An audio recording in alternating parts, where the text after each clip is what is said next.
इसके बीच में अगर आप गुरु को नहीं हटा पाए तो कभी परमात्मा से नहीं मिल पाएंगे। बिल्कुल गुरु को आपको हटाना होगा। वो जिस गुरु की बात कर रहे हैं वो गुरु वो है जिसको आप माध्यम बना रहे हैं। जी। आप थोड़ा समझिएगा, बहुत छोटा सा भेद है। जैसे कोई मुझसे सीखने आए, सीखने की श्रृंखला में एक दिन उसे मुझे हटाना ही पड़ेगा, तब वहां जा सकता जी। है। और जब वहां पहुंचेगा तब उसे याद आएगा कि यही था जिसकी वजह से आए, वो घटना बाद में घटेगी। जी। वहां हटाना जरूरी है। लेकिन थोड़ा दिव्या के बारे में बात बता देते हैं। दिव्या का थोड़ा अलग घटना है। स्वामी जी घटनाएं भी बड़ी अलग टाइप की होती। दिव्या जिस वक्त आई उसी वक्त एक और लेडी थी, वो भी मतलब दिव्या से बातचीत करती थी, मुझे भी जानती थी। उसने दिव्या को यहाँ पहुँचने में मदद की। तो उसने एक दिन दिव्या से कहा ऐसे करके कि दिव्या, अगर मैं एनलाइटेड हो जाऊंगी ना तो मेरे सारे दुख खत्म हो जाएंगे। तो दिव्या ने कहा कि मैं जिस दिन सखा के पास पहुंच जाऊंगी मैं एनलाइटेड हो जाऊंगी। इतना ही अंतर था। देखो एनलाइटमेंट क्या है? एनलाइटमेंट ऐसा है कि फिर घर वापसी होगी। घर वापसी का मतलब यहाँ मकान नहीं है। घर वापसी का मतलब जो हमारा केंद्र था वहां पहुंच गया, वो घर वापसी है। तो एनलाइटमेंट में व्यक्ति संकीर्ण हो जाता है और अपने से बिल्कुल और गहरे जुड़ जाता है। तो दिव्या का हमारा नाता थोड़ा अलग है। दिव्या हमने देख के तो दिव्या ने मोहब्बत नहीं की, ना ही हमने कोई लाइन मारी, क्योंकि हमारा तो फोटो भी दिव्या ने नहीं देखा था। आने का संकल्प था। दिव्या का जानती भी नहीं थी आदमी कौन है, नाम तक नहीं पता था, लेकिन आने का संकल्प। तो मामला थोड़ा अलग ही ले गई। लेकिन जहां आप बात कह रहे हैं वहां बिल्कुल ठीक बात है। वो बात वही है जैसे ये सीखने आए, वो सीखने आए, कोई भी सीखने आया, उसके लिए अंतिम रुकावट मैं हूं।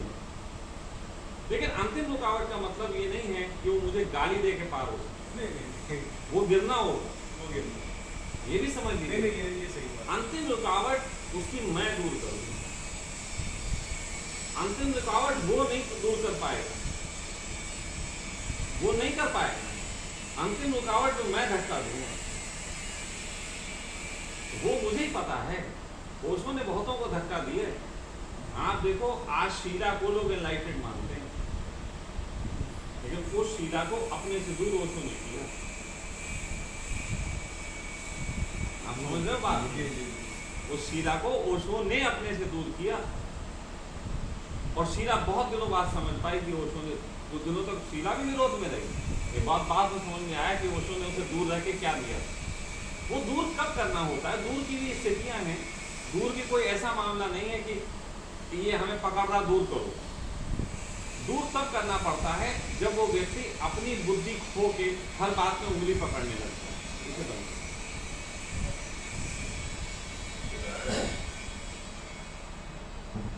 जब कोई इंसान जैसे मैं हूं, अब हर बात में आके कोई मुझसे यही पूछे, दिव्या ही पूछे, अरे सका ये, अब ये तो करती है हर बात को मुझे बताना, तो मुझे नहीं, मैं कहता नहीं ये नहीं चलेगा।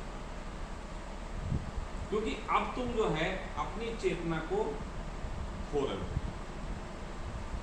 कोई भी लड़का, कोई भी शिष्य अगर हर बात के पीछे मुझे ही, मेरे कंधे पे बंदूक चलाए कि सखा ये कहते हैं, सखा वो कहते हैं, तो मैं कहूँगा फिर तुम्हारी चेतना नहीं। मुझे जैसे मैं कई बार एक बात कहता हूँ, स्वामी जी को बताया, मैं कई बार एक बात स्पष्ट कहता हूँ, मुझे मूर्ख बिल्कुल नहीं पसंद और यसमैन तो बिल्कुल नहीं पसंद। यसमैन नहीं चाहिए, लेकिन यसमैन नहीं चाहिए का मतलब गाली देने वाले भी नहीं चाहिए। मित्रवत बात करो। यसमैन की तार्किक बात होनी चाहिए। या तार्किक बात, लॉजिकल।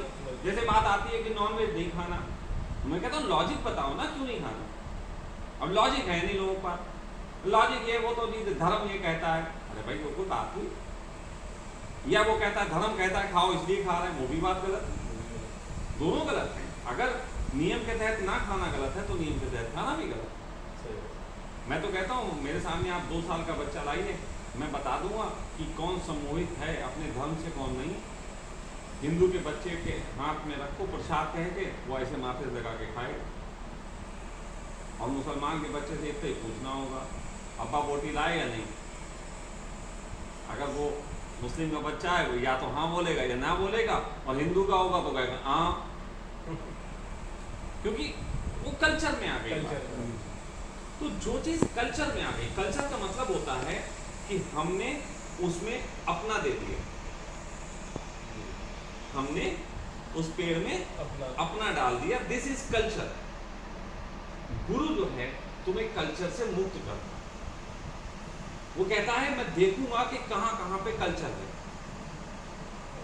वो कल्चर से तुम्हें मुक्त करेगा, वो दूर करेगा, वो तुम्हें अलग करेगा, वो कहेगा तुम्हारा अपना एक व्यक्तित्व है, वो निखारो। जो समाज ने दिया, जो घर परिवार ने दिया, जो मित्रों ने दिया, जो किताबों में दिया, वो अलग है। और उसे हटाने की प्रक्रिया में फिर होगा ये कि कल्चर की आदत के कारण तुम गुरु को रख लोगे वहां, फिर गुरु अपने को हटाएगा। वो ढंग थोड़ा होते तो गुरु के लिए पीड़ादायक है, लेकिन करता है। मैंने भी अपनी जिंदगी में कुछ लोगों को ऐसे धक्के दिए हैं, या बहुत हो गया हट जाओ, और वो दिल से नहीं दिए। क्योंकि देखो आप एक बात ध्यान रखना, ओशो के अंदर दो हैं, बुद्ध के अंदर दो हैं। ओशो के अंदर एक तो है रजनीश चंद्र मोहन और एक है ओशो। बुद्ध के अंदर एक तो है सिद्धार्थ और एक है, मेरे अंदर एक तो है सखा और एक है शशांक।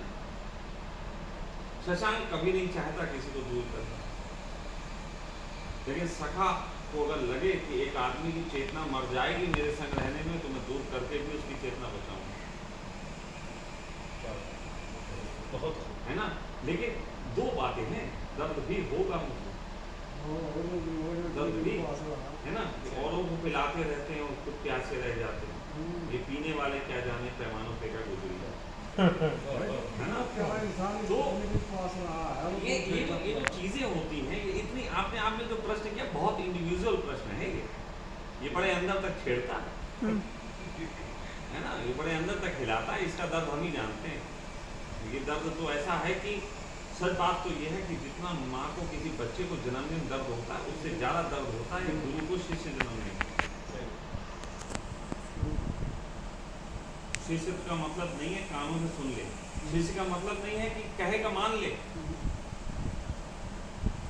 ये बिल्कुल जिस तरीके से बात कही जाती है कि एक कमल है कीचड़ में फलता है, उसी तरीके से स्वामी जी गुरु के ऊपर एक शिष्य पनपता है जो थोड़ी सी वैक्यूम गुरु बना के रखता है। वैक्यूम है वो थोड़ा सा, वो वैक्यूम ही उसकी चेतना बनाएगा। अगर गुरु उसमें कल्टीवेट कर दे, अपना कल्चर कर दे, तो धर्म बनेगा। किसी भी व्यक्ति को धर्म खड़ा करना है उसका अलग तरीका, धर्म खड़ा करने का तरीका अलग है, वो भी मैं दिखाऊंगा आपको करके। इस रजनीश कुमार में आपको वो भी दिखेगा। देखो ऐसा होता है, पहली सीढ़ी और अंतिम सीढ़ी है, सब सीढ़ी, लेकिन पहली से अंतिम कभी नहीं मिलती। कभी नहीं। जैसे नदी के दो किनारे साथ रहते हैं लेकिन कभी मिलते हैं। लेकिन पहली सीढ़ी का भी इस्तेमाल करना पड़ेगा अंतिम तक पहुंचने के लिए। भीड़ की जरूरत इसलिए है कि कुछ अच्छों तक खबर पहुंचे, और अच्छों की जरूरत इसलिए है कि उन्हें हीरा बन के और भीड़ बुलाई जा सके।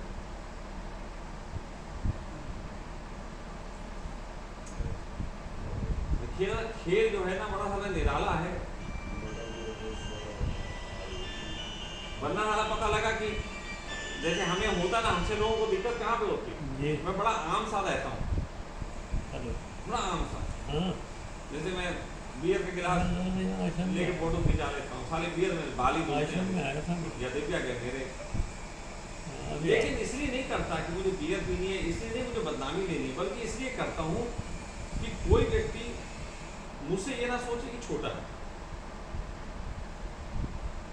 मुझसे भी एक दिन किसी ने पूछा था कि सका कोई आपके गाल पे चांटा मारे तो क्या आप बुद्ध की तरह दूसरा गाल आगे कर दोगे? मैंने कहा नहीं। बोले फिर? हमने कहा उसके दोनों गाल लाल कर देंगे। तो बोले ये तो स्वामी जी फिर तो आम आदमी भी यही करता है। हमने कहा आम आदमी और मुझ में नजरिए का अंतर है। आम आदमी इसलिए उसे पीटेगा कि इसने इसे पीटा, और मैं इसलिए पीटूंगा कि वो मुझे ये ना सोचे कि मैं बुद्ध हूँ और वो साधारण व्यक्ति। नजरिया है, नजरिया है, इसमें क्या है? तरक्की क्या बात है? नजरिया है। अब नजरिए को भी कोई हम कैसे बताएं आपको कि नजरिया है कि लेकिन वरना क्या है स्वामी जी, अगर एक गाल पे चांटा मारा मैं दूसरा गाल आगे करूं, क्या मैं उसकी इंसल्ट नहीं कर रहा? अभी मैं स्वामी जी से एक बात कह रहा था, वही आप सबसे कहता हूँ, थोड़ा सोच के देखना, बड़ी कीमती बात है, लेकिन इसको उल्टा घुमा के कहूँगा। एक व्यक्ति मेरे साथ, जैन मुनि, वो मेरे साथ एक घर यात्रा की, मुरादाबाद में एक व्यक्ति का घर था, हम लोग वहाँ जाना था, मुझे अकेले जाना था, लेकिन जैन मुनि कहने के हम भी चलते हैं, उनकी गाड़ी भी थी, हमारे पास तो नहीं थी भाई गाड़ी, उनके पास गाड़ी भी थी, जैन मुनि कहने के हम भी चलते हैं, आपके साथ यात्रा करेंगे, मानते थे मुझे, हमने कहा चलो चलते हैं। रात को 1-1:30 बजे उस महिला के घर पहुँचे, महिला उसका पति सब मतलब घर में थे, 1-1:30 बजे पहुँचे तो उसे पता था स्वामी जी आने वाले हैं, उन्हें खाना बना के रखा था। तो मैंने खाने के लिए बोला, मैं भूख लगी, तो उसने कहा स्वामी जी लगाते हैं, तो लगाने लगी। जैन मुनि साहब पूछने लगे, कहने लगे कि क्या इसमें प्याज लहसुन पड़ा है? उन्होंने कहा प्याज लहसुन तो पड़ा है, स्वामी जी तो खाते हैं। तो वो कहने लगे क्या अगर आप मेरे लिए बिना प्याज लहसुन का थोड़ा बना दें? उस महिला ने एक प्रश्न किया, मतलब सर्वोच्च प्रश्न है। उसने कहा आप सिर्फ इतना बताइए कि आप क्यों नहीं खाते हैं?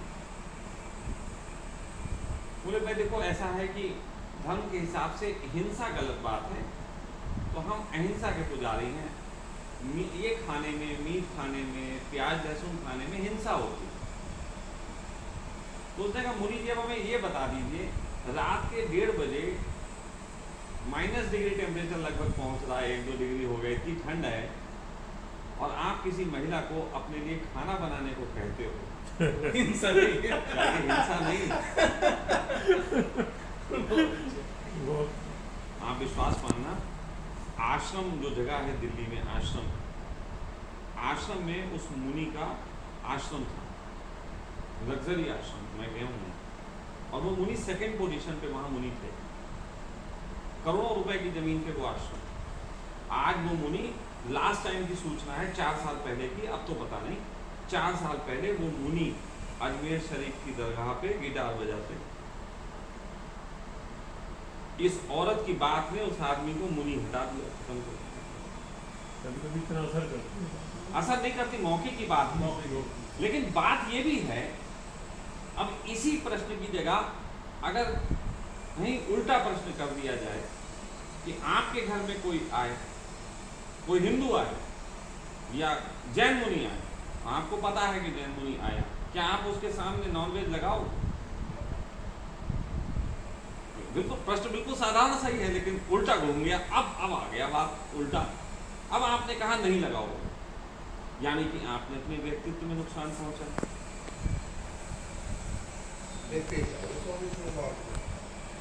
आपकी श्रद्धा में लगा था महिला ने।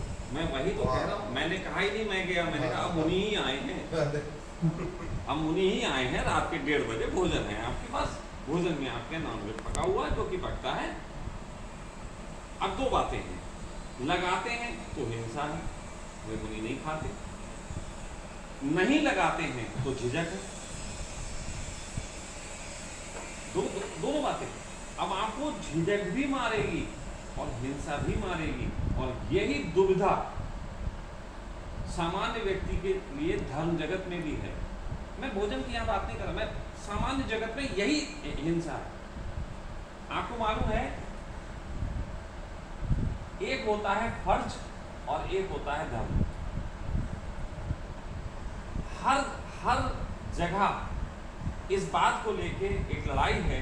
जैसे मैं लोगों से कहता हूँ ध्यान करने के लिए, आओ भाई, तुमने कहा यार दुकान बंद करनी पड़ेगी, स्वामी जी नौकरी है, ये नौकरी चली जाएगी या धंधे को नुकसान होगा, तो उसका क्या जवाब है कि स्वामी जी अभी हम भाई अपने फर्ज निभा रहे हैं, है ना, हम फर्जों को नहीं त्याग सकते। ठीक है, अच्छी बात है, मैं इसको बिल्कुल बुरा नहीं कहूँगा, लेकिन फिर अगर ये फर्ज है तो धर्म क्या है? अगर ये फर्ज है तो धर्म क्या है? ये कॉम्प्लिकेटेड क्वेश्चन है बहुत, लेकिन इसका आंसर बताता हूँ। कॉम्प्लिकेटेड क्वेश्चन है लेकिन इसका आंसर, इसी गांव का एक लड़का है ना, ये जो जिसकी स्वामी जी जो वो आता नहीं है उसका भाई, अरे प्रदुमन आता ना, प्रदुमन का भाई, क्या नाम था इसका जिसकी हैं, अमरीश, इसी गांव का एक लड़का अमरीश था, अभी तो वो दुनिया में नहीं, इसलिए उसकी जो जिक्र मैं कर रहा हूँ वो पुराना जिक्र है, जब मैं यहाँ रहा करता था। जब मैं यहाँ रहता था तो एक दिन अमरीश मेरे पास आया, अकेला आया, किसी के साथ नहीं आया, क्योंकि बड़ा स्वाभिमानी आदमी था, किसी के सामने तो उसे ये बात कहते भी शर्म आ रही थी, इसलिए अकेले आया। और अकेले आके उसने मुझसे कहा कि स्वामी जी मेरी स्थिति ये है कि मैं तड़पता हूँ यहाँ आने के लिए, अंदर से मेरी स्थिति ये है कि मुझसे संसार जिया नहीं जा रहा, संभाला नहीं जा रहा, लेकिन अगर मैं यहाँ आ गया और पूरे तरीके से संन्यास में डूब गया तो मैं जानता हूँ कि मैं घर बार पूरा छोड़ दूंगा।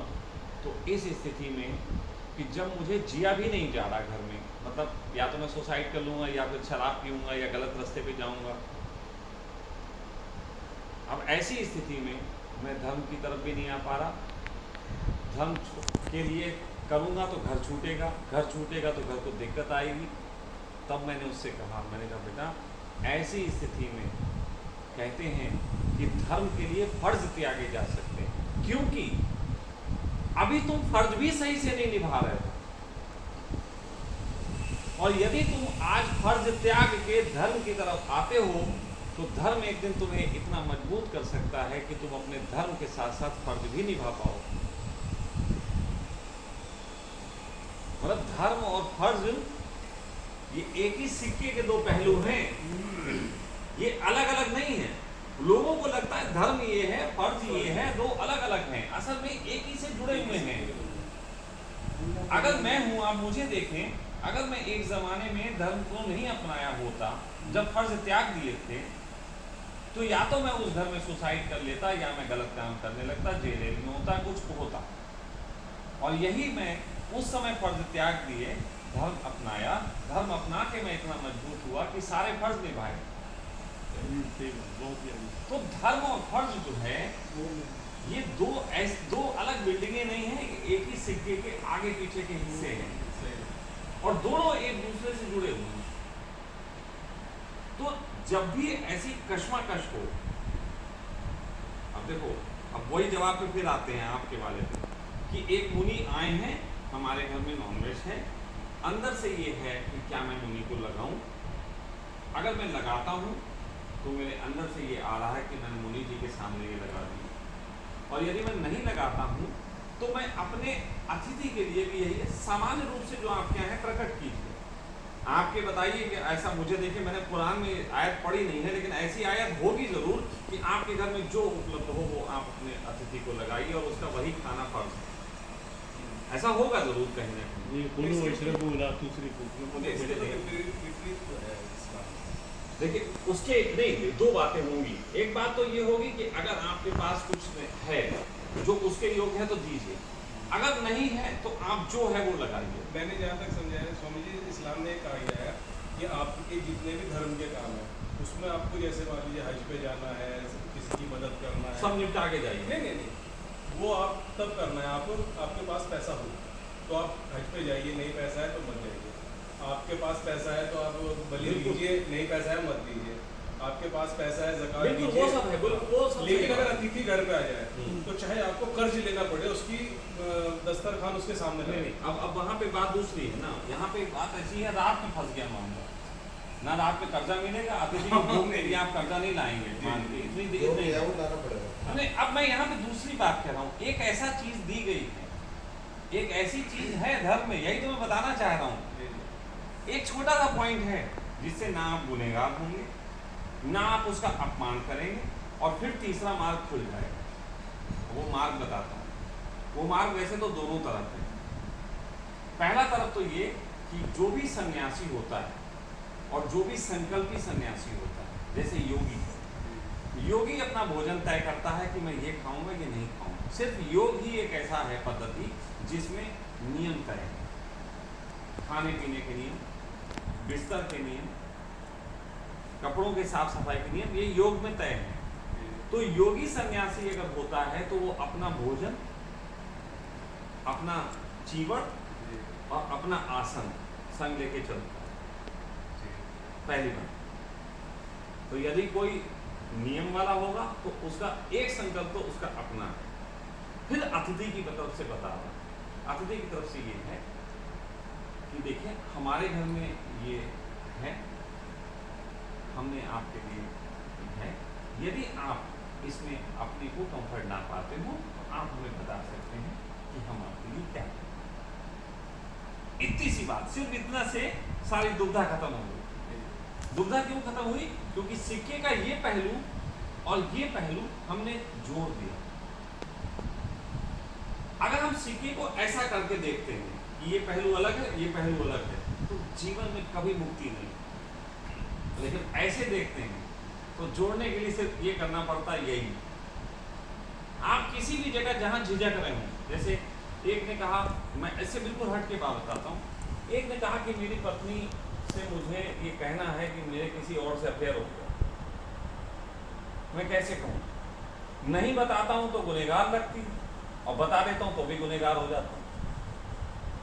बड़ा सिंपल तरीका है, आप हाथ जोड़िए, आप जाइए, बेबी मेरे जीवन में ऐसा हुआ और मैं आपको बता रहा हूँ क्योंकि मैं आपके प्रति ईमानदार हूँ, लेकिन मेरी भी अपनी मानसिक स्थितियाँ हैं जिसके तहत ऐसा होता है, मैं आपको बताना है। तो देखो, मात्र कहते हैं कि इससे गुनाह खत्म हो जाए, मात्र इससे जोड़ देने से। अगर विपरीत परिस्थितियां हैं, कभी भी जीवन में विपरीत परिस्थिति हैं, तो मात्र जोड़ देने से तो एक ही सिक्के के दो पहलू हो जाते हैं और फिर दोनों आपके सहयोगी होते हैं। ये मैं वो बात बता रहा हूँ जो इतना कीमती सूत्र है कि जीवन में किसी भी समस्या का समाधान इससे हो सकता है। लेकिन अगर हम आग्रह करना नहीं जानते, अगर हम अपने को प्रस्तुत करना नहीं जानते, अगर हम सिर्फ वहां पर चुप रह जाते हैं और किताबों में ही उत्तर खोजते रहते हैं, तो हम भटक जाएंगे। वहां पे स्वामी जी चुप नहीं रहना, यहाँ पे तो बोलना ही पड़ेगा। आप स्वामी जी से पूछो कितने ऐसी बार और कितनी बार जब स्वामी जी ये लगता था कि स्वामी जी यहाँ आए हैं, महेंद्र से मिलने नहीं जाएंगे, मैं चला जाता। तो कहते थे बुला लो मैं। हाँ, मैं तो आ बुला यार, मैं तो बुला। अरे कहते थे वो, अरे मैं तो बुला यार, क्या है यार, अबकी बार भी कहा चले बुला लो, नहीं आते उनका बहुत। मुझे कोई नहीं, मैंने ये स्पेशल कला सीखी है कि जहाँ बिल्कुल द्वैत खड़ा है वहाँ भी मैं चाहूँ तो मुस्कुरा सकता हूँ, मैं चाहूँ तो मुस्कुरा लूँगा मैं, लेकिन मेरे अंदर होना चाहिए। जबकि मुझे पता चल जाएगा, लेकिन क्या, हाँ, वो आएगा, वो अपना काम है, लेकिन इंसान का जो फर्ज है अपने अंदर से द्वैत करना। हमारी यात्रा हमारी है, हम आपके साथ अच्छा व्यवहार करेंगे, आप बदले ना बदले, हम तो बदलेंगे। हमारा बदलना पर्याप्त है, दूसरा बदले ना बदले। स्वामी चलेंगे बिल्कुल यात्रा करें, दिल्ली